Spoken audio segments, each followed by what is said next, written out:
Hey guys welcome back to my channel vlog with Piu. तो आज के বাবুকে ইনজেকশন নিয়ে এসেছি ভ্যাকসিন দিয়ে। তো মাঝে মাঝে কাঁদছে, খুবই মাঝে মাঝে চুপ হয়ে ঘুমিয়ে যাচ্ছে। তো এখন 2টার মধ্যে বাবু আছে আর আমরা রাত্রিবেলা এখন কটা বাজে, এখন বাজে 9:15। তো খাওয়ার জোগাড় করছি, যেগুলো আমাদের বিকালবেলা খাওয়ার দরকার, যে চিকেন পকোড়া একটু চাটা খাবো না। সোমনাথ এখন 9টার সময় নিয়ে এসছে মাংস, এখন 9:15। সোমনাথ এখন চিকেনগুলোকে পকোড়া করছে, তার কারণ কিছুটা আমরা পকোড়া করে খাবো, এখন কিছুটা আমরা ড্রাই চিলি চিকেন করে রুটির সাথে খাবো। তো রুটিটা আমি করবো, বেশি রুটি না, সোমনাথের 4টে, আমার 2 কি 3টে, মাম্মাম 1 কি 2 যাই হোক খাবে। তো 10টা রুটি করলে আমাদের থেকেও যাবে, অতটাও লাগবে না।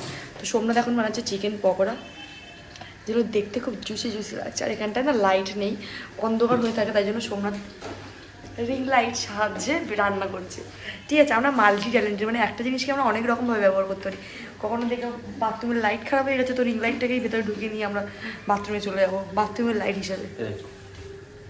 উফ, ঝরে ঝরে পড়ছে, ঝরে ঝরে না, কি হচ্ছে? না আমি খাবো না, আর আমি খাবো না এখন, আমি ঠান্ডা হয়ে তারপর খাবো। আমি গরম গরম খাওয়ার খেতে পারি না, আমি গরম গরম খাওয়ার খেতে পারি না, চা একদম ঠান্ডা কুল হয়ে যাবে তারপর খাবো। তাই তো সোমনাথ, কেমন হয়েছে? আর কাছ থেকে শিখেছিস আমি সেফ কে আমি। তো চলো বেশি বকর বকর করবো না, কন্টিনিউ করো তোমরা। এমন বানিয়েছে যে নিজে খেয়ে ভুলে কথা বলতে ভুলে গেছে। আর আদা রসুন পেস্ট আর চিকেন পকোড়া বানিয়েছে, খেয়ে দেখি যদি লাগে, ঠিক লাগে তাহলে আর লাগবে না। দেখে এটা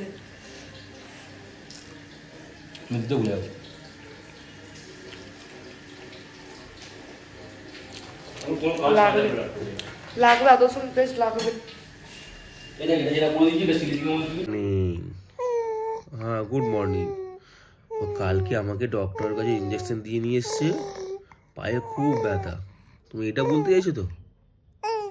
হ্যাঁ, তো ক্যামেরা অন করতেই বাবু একা একা কথা বলতে শুরু করেছে, তাই তো পুচকু? একা একা কথা বলছো তো? হ্যাঁ, পায়ে ব্যথা এখনো কমেনি? এখনো কমেনি পায়ে ব্যথা? তারপর ঠান্ডাও লাগিয়ে দিয়েছো। ও বাবা, ও বাবা।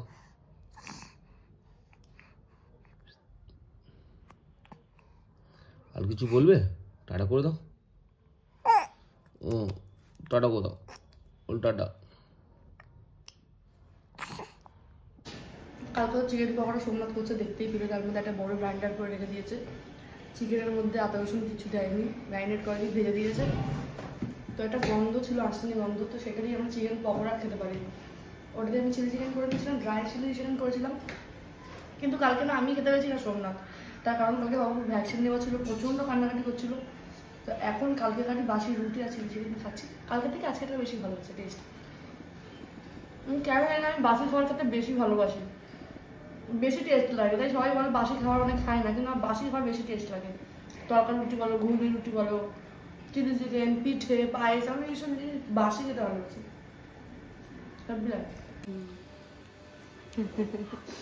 তো আমরা এখন জলখাবার খেলাম কালকেকার চিলি চিকেন আর রুটি। খাওয়ার পর ফ্রিজে কেক ছিল, 2-3 দিন ধরে সময় এনে রেখেছে, খাওয়া হয়নি, তো এখন খাচ্ছি। আমার খুব ভালো লাগে। আর আমি চকলেট আগে খুব ভালোবাসতাম চকলেট কেক, এখন যেন বেশি খুব গা গুলিয়ে যায়। এখন একটু স্ট্রবেরিটা খেতে ইচ্ছা করে, কারণ অনেকদিন ধরে স্ট্রবেরি কেক খাইনি, খাবো। আর কাপ কেকটা খেতে খুব ভালোবাসি, কিন্তু ওটা একার পক্ষে খাওয়াটা সম্ভব হয় না, পুরো গা গুলিয়ে যায়। তাও কিন্তু আমি কুতি কুতি খেয়ে নিই, কাউকে দিই না। খাওয়ার পর বমি হোক আমার, কিন্তু আমি দেবো না। খাবে তো আলাদা অন্য কেউ কিনে নিই। তো আপাতত কেকটা খাবো, কেকটাকে বাবুকে খাওয়াবো, খাবিয়ে তারপরে আমি যাবো রান্না করতে, কারণ আমাদের সব কাজ কমপ্লিট। ভিডিও করছি টুকটাক করে। এই জামা প্যান্টগুলো কেচে রেখেছি, শুকানো হয়ে গেছে, ভাঁজ করবো। পরে রান্নাটাকে করে নিই, তারপরে রান্না বসাতে করবো।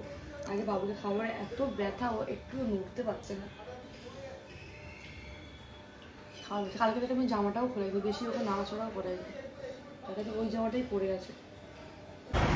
তো আমরা এখন বেরাচ্ছি বিয়ের কেনাকাটা করতে পারবে, বাবুর জন্য শুধু জামা কিনতে, সোমনাথের টি শার্ট কিনবে। তুই নিবি না? আমার কিছু প্রয়োজনীয় জিনিস লাগবে, কারণ সোমনাথ এখন তো তুলনা দিতে শিখেছে। তুলনা দিতে শিখেছে? তবে কেউ একজন কমেন্ট করে দিবে, হ্যাঁ একটুখানি খাও আমার।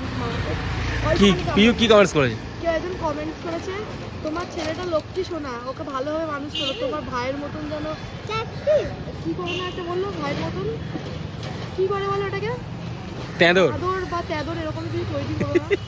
যে বলেছো ঠিক আছে, ভালো বলেছে। ভালো বলেছে। হ্যাঁ ভালো ডোরা ফিশের মতো। সব সময়ের গলায় লাভ বাই দেখ। ওটা থাক, ওটা ওর থাকবে না, ওটা ওর পেঁচান আছে কি আমার এই গলার মধ্যে এ লাগিয়ে ঘুরছিল, কেউ চিনতে পারবে না। কি বলে? Tape, band aid. ব্যান্ডেড। কেউ চিনতে পারবে না। হল ভিডিও পছন্দ করছো তো আমাদের 26 তারিখে বিয়ে, 25 তারিখে বিয়ে, 24 তারিখ চলে যাচ্ছি আমরা। আর আজকে হচ্ছে 23 তারিখে রাত্রিবেলা। আজকে 23 তারিখ না 22 তারিখ, 22 তারিখে রাত্রিবেলা। তো অনেকগুলো জামা প্যান্ট কিনে নিয়ে আসা হয়েছে বিয়ের জন্য না, যাবো দেশে যাবো, কয়েকটা ঘরে পরারই জামা প্যান্ট, আমার না বাবুর আর মামামের। আর সোমনাথ কয়েকটা টি শার্ট কিনেছে ঘরে পরার জন্য। তো যেগুলো কিনেছি সেগুলো ভালো তোমার সঙ্গে শেয়ার করি, কারণ বাবুর জামা প্যান্ট আমরা এখন কিনিনি, যখন হয়েছিল তখনই লোক দিয়েছিল, আর কয়েকটা আমরা একটা দুটো কিনেছিলাম। তো এখন বাবু 4 মাস কি 5 মাসে পড়ছে এরকমই, তো জামা প্যান্ট লাগতো তাই জন্য কিনে নিয়েছি। তো একটু বড় বড় সাইজই এনেছি আমি। তো এই জামাটা নিয়েছে 100 টাকা, 130 টাকা, প্যান্টটা 100 টাকা লেখা আছে, বাই ওয়ান গেট ওয়ান মানে 50 টাকা, ঠিক আছে। তো আমি এটা দুটো সেট বানিয়ে নিয়েছি, এটা দুটো সেট ছিল না, এই একটা সেট। আর এই জামাটাও নিয়েছে 100 টাকা, আর প্যান্টটা নিয়েছে 100 টাকা। সিটি স্টাইল থেকে নিয়েছি, বলে দিচ্ছি, অনেকজন জিজ্ঞেস করে তাই বলে দিচ্ছি। আর প্যান্টটা নিয়েছে 100 টাকা, 200 টাকার এই একটা সেট দুটো। আর এটা পেয়ারই ছিল, দুখানা সেটই ছিল, এটা 250 টাকা এই জামার প্যান্টটা মিলিয়ে। আর এটা মামাম পছন্দ করেছে, যেটা আমার খুবই পছন্দ হয়েছে, এইটা নিয়েছে 200 টাকা জামার প্যান্ট মিলিয়ে। জামাটা উল্টো দেখালাম, এই জামাটা। তোমাদের ভালো লাগলে বলো, কেন অনেকজন জিজ্ঞেস করো কত টাকা করে নিয়েছে, কত থেকে নিয়েছে, ওই জন্য বলো। সিটি স্টাইলে বাচ্চাদের কম দামে জামা পাওয়া যায়, 200 টাকার মধ্যে জামা প্যান্ট সেট। 80 টাকারও প্যান্ট, 50 টাকার প্যান্ট পাওয়া যাচ্ছে, এই যেরকম এই প্যান্টগুলো 50 টাকা করে পিস নিয়েছে। আর কাপড়ও খুব ভালো, ওই জন্য তোমাদের বলে দিচ্ছি। আর এইটা নিয়েছি, এইটা মানে 200 টাকা সেট নিয়েছে, হ্যাঁ সেটটা 200 টাকা নিয়েছে এইটা। আমি যদি জানতাম এই জামার এই প্যান্টটা সিঙ্গেল এসে গেছে, এর কোনো সেট হয়নি, তাই আমি একটা জামা নিতাম, আমি জানি না তাই। এই গেঞ্জিটা নিয়েছে 150 টাকা, শুধু টি শার্টটা, এটা মাম্মামের, আমার হচ্ছে ছোট হয়ে যাবে জানি না কেন। আর এই প্লাজোটা নিয়েছি, খুব কমফোর্টেবল, খুব পাতলা, মানে গরমে পরার জন্য একদম ভালো। এটা আমি নিয়েছি 150 টাকা বলে, আর এইটা সোমনাথের পছন্দ, তো 200 টাকা বলে আমি নিতে চাইছিলাম না, সোমনাথ এটা লুকিয়ে নিয়ে এসেছে। এই কারণ মাম্মামের মিশো থেকে 1500 টাকা শপিং হয়েছে, 7খানা ড্রেস, তারপরে ওর এইগুলো আবার এক্সট্রা। এরপর হচ্ছে কি, আমি ব্লাউজ তো পরি না, মানে শাড়ি পরি না খুব কম, যেহেতু এখন ফটো পোস্ট করা হয়, তো সোমনাথ বলে তাহলে শাড়ি পরবি, এখন কয়েকটা ব্লাউজ নেই, তো 2খানা ব্লাউজ দিয়েছি, ভালো ব্লাউজ, এই একটা আর এই একটা। এইগুলো দিয়েছি আমি কালীঘাট থেকে, গড়িয়াহাট থেকে তো 350 টাকার নিচে দিতই না, কালীঘাট থেকে তাও 300 টাকা ঝরাঝরি করে পেয়ে গেছি এটা। আর বাবুর পাঞ্জাবি তো অনেকজন দেখেই নিয়েছে ব্লগে, কি আগের বারে দেখিয়েছি বাবুর পাঞ্জাবি, তাহলে এটা দেখালাম না। আর মামাম যেটা সরস্বতী পুজোয় পড়েছিল, ওটাই আমি বিয়েতে মামামকে পরাবো। আর এইটা দিদি দিয়েছিল মামামকে যখন বিয়েতে গেছিল বিহারে, তখন তো পরাইনি বলে আমি যে দেখে দিয়েছি, বিয়েতে এখন দেবে নতুন পরবে, একটা 3/4 প্যান্ট আর এটা, ঠিক আছে। কথা বলতে না গলা শুকিয়ে গেল, এই জামাটার উপরে আবার এই কোটটা আছে, এই কোটটা, ঠিক আছে। আর সোমনাথ ম্যাক্স থেকে নিয়েছে কয়েকটা টি শার্ট, কারণ ও কোথাও গেলে ও জামা প্যান্ট থাকে না যেরকম, তো ওই এই একটা নিয়েছে ওভার সাইজ টি শার্ট, এটার দাম নিয়েছে 499। এই একটা নিয়েছে ওভার সাইজ টি শার্ট, যেইটা নিয়েছে 599। আর এই ব্লু টি শার্ট দুখানা, এইটা নিয়েছে, আর এই ব্ল্যাকটা নিয়েছে ঘরেই পরার জন্য। ও কিন্তু সব কটাই ঘরেই পরে নেয়, এই যে এটা প্লেন, কিচ্ছু নেই, এটা দুটো মিলিয়ে 400 টাকা, এই ব্লুটা আর ব্ল্যাকটা মিলিয়ে 400 টাকা। বাস আমাদের তো আপাতত এখানটায় শেষ। আর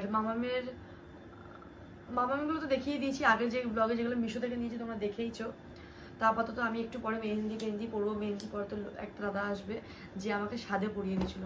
সবার আগে এই হরবরগুলো গুছিয়ে নিই, একবার তোমরা দেখিয়ে দাও ঘরটা কেমন আছে। এইগুলো আমি সব কালকে কেটেছি, এগুলো গুছিয়ে আমি আলমারিতে তুলবো। আর এইগুলো যেগুলো দেখছো তুই গুছিয়ে ব্যাগে ঢুকবে বিয়ে বাড়িতে, কারণ কালকে আমাদের একটা ব্যাগ দিদির ঘর থেকে নিয়ে আসতে হবে। আর হ্যাঁ, দুখানা বক্সারও নিয়েছে, সোমনাথ ঘরে থেকে বক্সার পরে বলেই দিলাম। তো চলো আপাতত ব্যাগটা হচ্ছে, বেশি বকবক না করে, কারণ গলা শুকাচ্ছে, এত কথা বলে ফেলেছি।